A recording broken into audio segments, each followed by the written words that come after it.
You look at the free agents available. I mean, we're naturally focused on the biggest names like Pietrangelo, Taylor Hall, but Torrey Krug is available. Leonard could be available. Maybe he's already re-signed in Vegas. We'll find out. Markstrom might be available. Goalie out in Vancouver. Braden Holtby, Brody, Hamonic, Vatanen, Simmons, Dadonov, Hoffman. I mean, these are good players. Yeah. And, yeah, we'll eventually Petro will go somewhere. Hall will go somewhere. But there's a lot of good players, and there's only so much money out there. There's a lot of teams that are already giving off the indication that their owners have basically told them you can't spend. So I don't know if all these guys are going to get paid what they want to get paid. I would assume they likely won't. So you might get some really good players on the cheap here, Struddy.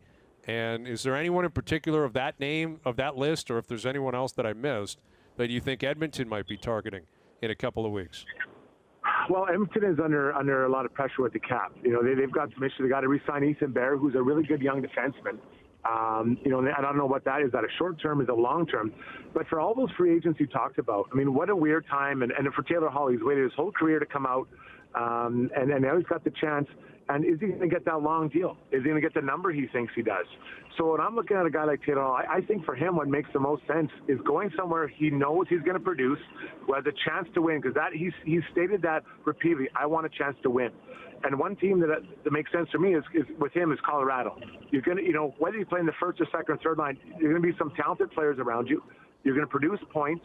You might get a chance to, you know, push deep in the playoffs, which is only going to up your value.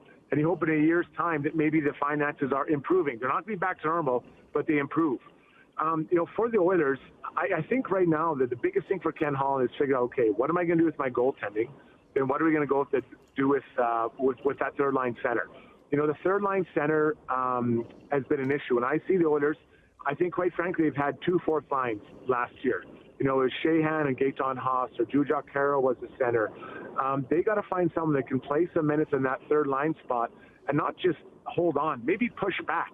Not necessarily, you know, scoring goals, but getting the offensive zone and grind it out and get some offensive zone time and set the table for the next lines. Because Riley Sheahan's a very capable penalty killer. I see him more in the 4 spot. Well, he was playing in the 3 spot last year. They have Gaetan Haas, who came over from Switzerland last year. He's a right shot center, something that they want, but you know, he only has a handful of games. Are you going to put him in a third line center beside maybe Antasiu and whoever, Cassian and whoever's going to be there? That's a pretty dangerous bet to make at this point, but depending on their cap tightness, they might have that. So, you know, I don't know where they find this 3-line center. There's a lot of guys talking about maybe trades, but you know, I think we will see some player-for-player trades this offseason. It's money in, money out. You might not get the exact guy you want, but you maybe get what you need, like Russell. When I look at Russell to Oilers, he's got $4 million on his deal, but I think the actual money is like $1.5 or $2.5 million.